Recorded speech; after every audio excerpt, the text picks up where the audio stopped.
안녕하세요. 주식의 소리의 애소리입니다. 네, 버넥트로 인한 충격의 여파가 조금 계속되고 있고요. 내일은 특히나 세 종목이 동시 상장 일정이라서 생각보다 우려가 조금 더 커진 상황이기는 합니다.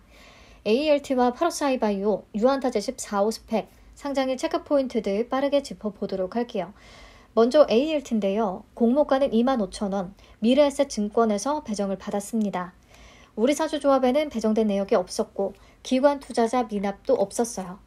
최종 의무보유 확약 비율은 37.84%입니다. 수요 예측대 16.07%에서 2배보다 조금 더 높아지기는 했어요.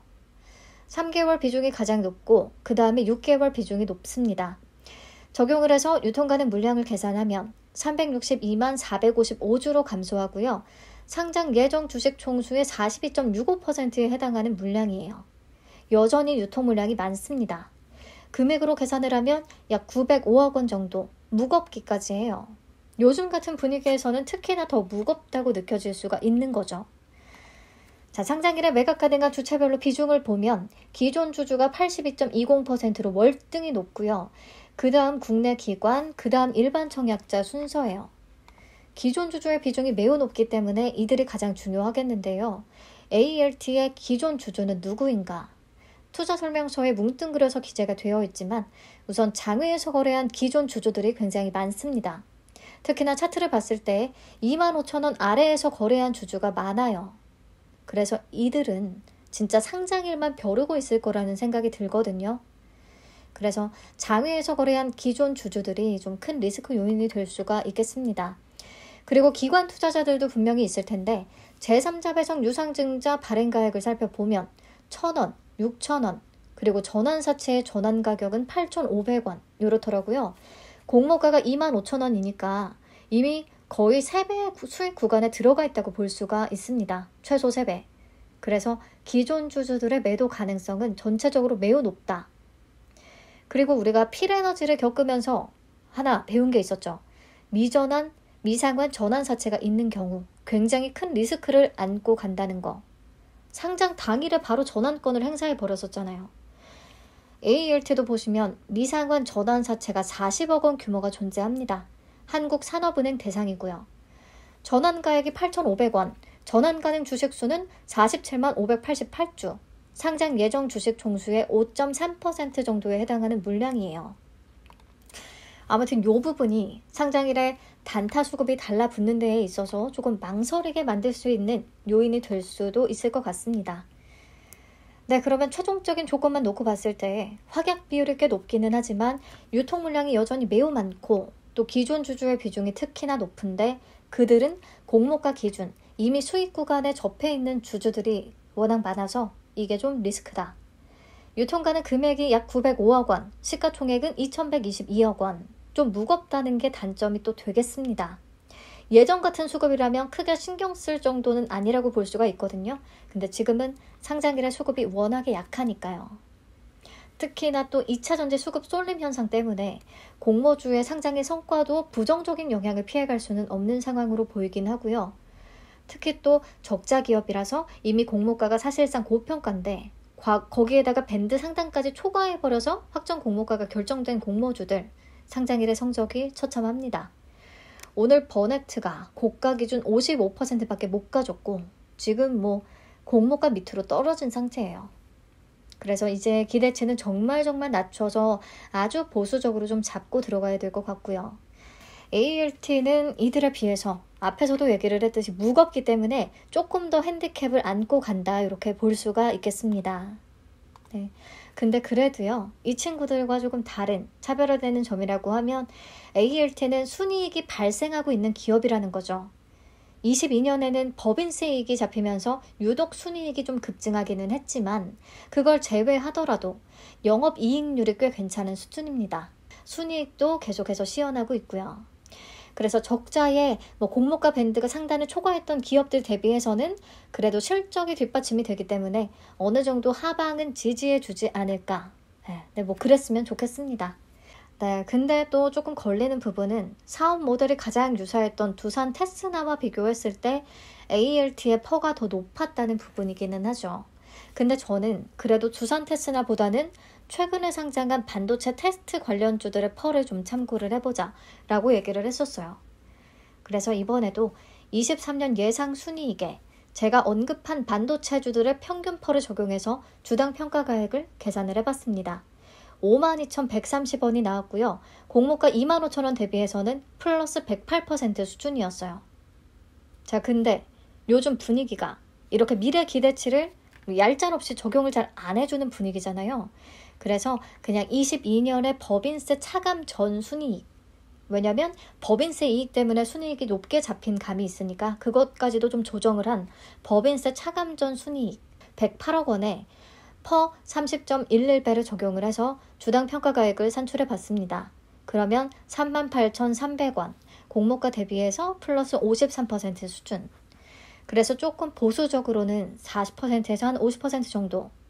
지금 38 커뮤니케이션 기준 현재가는 54,500원을 보여주고 있기는 한데 이거는 최근에 공모주 광기 현상이 반영이 된 주가이기 때문에 이것보다는 기대치를 낮추고 접근을 하는 게 맞겠습니다. 자, 상장일의 주가 범위는 15,000원에서 10만원까지 가능한데요. 이론적으로 계산해본 주가를 참고해서 저는 50%에서 100% 사이 정도로 기대는 해봅니다만 동시상장 리스크까지 있기 때문에 50% 정도만 되면 매우 만족할 것 같아요. 지금 상황에서는요. 그래도 얘기했듯이 실적이 어느 정도 뒷받침은 돼주고 있으니까 다른 친구들처럼 급락은 하지 않았으면 하는 바람입니다. 자, 다음 파로스 아이바이오도 체크를 한번 해보시죠. 공모가는 14,000원, 한국투자증권에서 배정을 받았습니다. 마찬가지로 우리사주조합에는 배정된 내역이 없었고요. 기관 투자자 미납도 없습니다. 최종 의무 보유 확약 비율은 수요 예측 때 1.32%밖에 안 됐는데 배정 후에 12.90%면 그래도 많이 오르기는 했네요. 다행입니다. 근데 15일 확약이 가장 높기 때문에 단기에 좀 시장에 추가로 풀릴 수 있는 물량이 다소 많다라고 생각은 할 수가 있겠어요.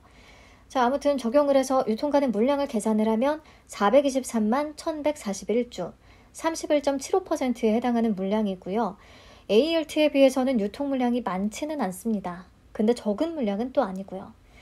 금액으로 계산을 하면 약 592억 원 정도. 오늘 버넥트가 571억 원 정도가 됐었잖아요. 수급이 붙지 않으면 아무 소용이 없다는 것을 알 수가 있었죠. 네, 파로스는 과연 어떨지 좀 궁금합니다. 네, 파로스도 마찬가지로 기존 주주의 비율이 가장 높습니다. 그렇다면 파로스의 상장일 유통가능 물량을 보유한 기존 주주는 누구냐? 컴퍼니 K를 포함한 벤처금융의 비중이 가장 높고요. 그 밖에 한국산업은행, 소액주주 등등이 있습니다. 자, 소액주주가 정확히 누군지는 모르겠는데 장외에서 거래가 없었기 때문에 기관일 확률도 좀 생각을 해야 될 것 같아요. 자, 그래서 유상증자 발행가액을 참고해서 보면 2021년에 14,000원에 발행한 것들을 제외하고는 전부 다 밴드 하단인 14,000원보다 훨씬 저렴합니다. 그래서 기존 주주의 매도 가능성은 꽤 높겠다. 그리고 상장 후 1개월 뒤에 보호에서 풀릴 수 있는 물량이 33.2%나 돼요. 그렇기 때문에 이 종목은 좀 단기에 승부를 보는 게 마음이 편하겠습니다. 앞에서 15일 확약 비중이 가장 높기도 했었고요. 자, 우선은 이런 상황인데 파로스는 과연 우리에게 수익을 줄 것인가?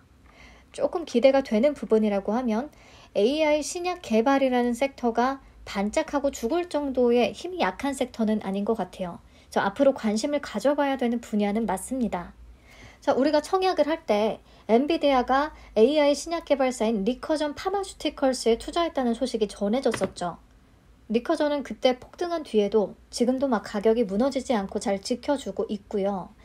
그리고 며칠 전에는 국내에서도 연합학습 기반의 신약개발 가속화 사업인 K-멜로디 프로젝트가 내년에는 좀 본격화될 것이고 AI 솔루션의 가치를 증명할 기회가 될 것이다 라고 하면서 이 사업에 참여하는 신테카 바이오가 막 상한가를 치고 그 다음날까지도 급증세를 이어가고 막 그랬었어요. 그래서 저는 파로스가 오히려 가장 주목을 받을 수도 있겠는데 선방하겠는데 라는 생각을 하긴 했었거든요. 근데 신테카가 오늘은 급락이 나오고 있기는 해요. 근데 신테카뿐 아니라 지금 제가 얘기하면서 시장을 한번 쭉 훑어봤는데 오전만 해도 에코프로, 포스코그룹, LS그룹 몇 개 종목이 코스닥을 다 끌어올리고 있다가 지금 엄청나게 또 급락을 맞고 있습니다. 당황스럽네요. 2차전지가 다 빠지고 다른 섹터는 여전히 힘이 없고요. 총체적인 난국이라고 할 수가 있겠죠. 코스닥 지수가 4% 넘게 빠지고 있어요, 지금. 네. 아무튼 파로스의 기대 요인이라면 AI 신약 개발 섹터 자체가 좀 되겠고요. 위험 요인은 꽤 많습니다. 지금까지 바이오 성공 공식에는 들어맞는 부분이 하나도 없었어요. 수요 예측 결과도 부진한데 공모가는 밴드 하단보다 추가 할인이 없었고 신테카 바이오보다는 이미 시가총액이 높고 또 기존 주주의 투자 단가도 공모가보다는 아래라서 매도 가능성이 크고 유통가는 금액이나 시가총액 메리트도 딱히 없었죠. 동시상장이기까지 하고요. 그래서 현재로서는 수익이 날 확률과 손실이 날 확률 좀 반반이라고 생각은 합니다. 코스닥이 너무 무너지고 있어서요. 내일은 차라리 공모주 쪽으로 좀 수급이 좀 붙어줄지 아니면 같이 무너져 내릴지 좀 예측하기 어려운 상황으로 보입니다. 네, 우선 그나마 이 종목은 환매 청구권이 붙어 있어서 참 다행이고요. 환매 청구권은 한투는 MTS로는 불가능하고 홈페이지에서 뱅킹, 청약, 대출에서 청약 누르시고 공모주 환매 청구권 행사라는 메뉴에 들어가서 행사하실 수가 있겠습니다. 만약에 주가가 공모가보다 10% 넘게 빠진다면 그냥 들고 가시거나 아니면 환매 청구권을 행사하시거나 그렇게 선택을 하시면 될 것 같아요. 근데 환매 청구권은요, 주식을 매도하면 권리가 사라집니다. 그래서 매도하지 않은 상태에서 행사를 하실 수가 있는 거고요. 배정받은 계좌에서 인출하셔도 안 돼요. 즉 타사 대체 출고하면 안 된다는 얘기고요. 그리고 가족 계좌 모으기도 하시면 안 됩니다. 그냥 받은 계좌에 그대로 두셔야 돼요. 네, 환매 청구권 살려두는 게 좋을 것 같아서 다시 한번 말씀을 드렸고요.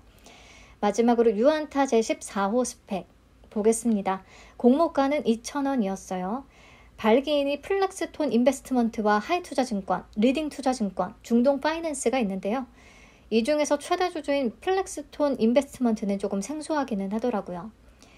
그리고 유안타증권에서 상장시켰던 지금까지의 스펙들의 리스트를 쭉 훑어보면 1호부터 9호까지 중에서는 2호와 4호가 상장 폐지고 5호부터 8호까지 합병 대상을 잘 찾아왔어요.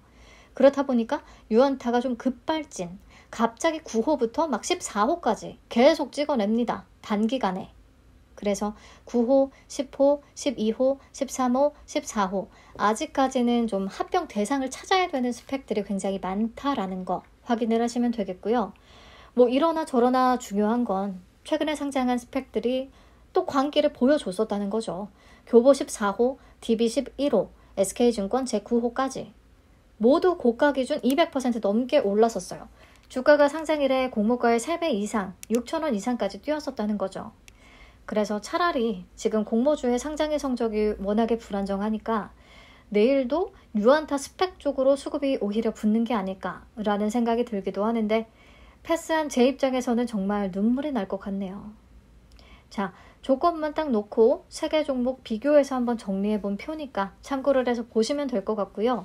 저는 이렇게 정리를 하고 마치도록 하겠습니다.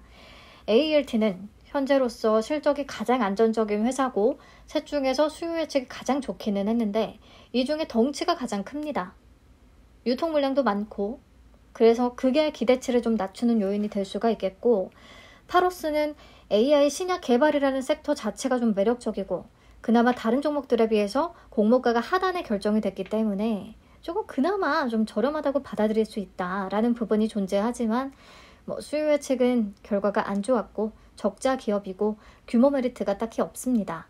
자, 유안타 14호는 스펙 이상 급등이 여전히 이어질지라는 기대를 조금 해볼 수 있는 상황이고요. 현재 일반 공모주들의 흐름이 딱히 좋지가 않기 때문에 세력들이 또 스펙을 선택할 가능성은 좀 있다고 생각이 듭니다. 네, 내일은 전략을 미리 세우기에는 너무 난해한 것 같고요. 작은 수익에도 감사하는 마음으로 하나씩 매도를 해나가야 될 것 같아요. 뭐부터 팔아야 되냐 이것도 알 수가 없습니다. 그냥 상황을 보면서 대응을 하셔야 될 것 같아요. 파로스는 초반에 수익을 준다면 빨리 팔고 나올 텐데 그렇지 않다면 환매 청구권이 있으니까 천천히 좀 두고 봐야겠고요. ALT는 시초가부터 수익 구간이면 장초에 적당히 좀 정리를 하는 식으로 유안타는 뒤늦게 수급이 붙을 수도 있으니까 조금 천천히 이런 식으로 대충만 정해놓고 제 상황을 보시면 되지 않을까 싶습니다. 네, 내일 아침에도 또 같이 보면서 팔도록 할게요. 영상 좀 길어졌죠? 여기서 마치도록 하겠습니다. 공모주뿐 아니라 지금 시장 자체가 좀 많이 심란하기는 하네요. 내일은 어쨌든 2차 전지가 아니라 신규 상장주에 관심이 쏠리길 바라며 저는 다음 영상으로 찾아오도록 하겠습니다. 안녕.